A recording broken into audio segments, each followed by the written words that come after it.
který je zapojený do série. Je to z pračky ze staré, ze Zanusy. A je to v sérii zapojený. Já jsem si tady nechal tu skátku, abych to mohl jenom namotat, jo, prostě tady trojlinku normálně do sítě.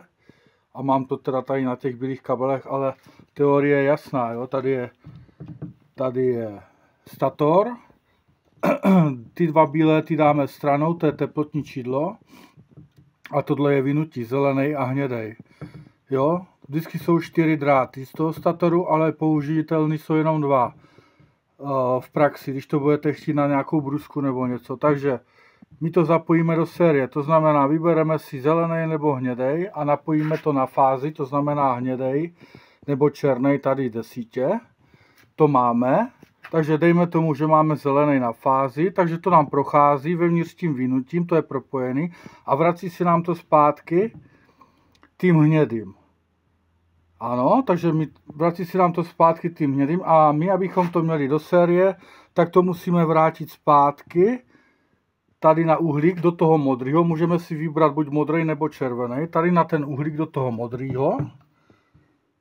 A to nám proudí přes ten komutátor, tady vevnitř, přes ty uhlíky do toho červeného, do série.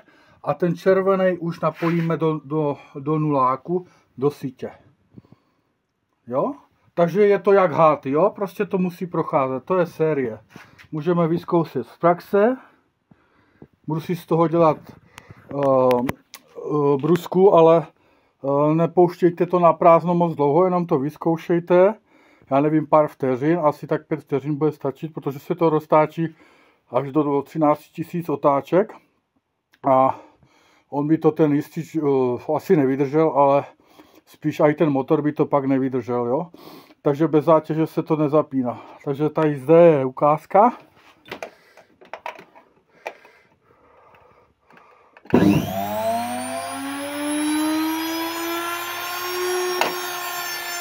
Jo, a vypínám.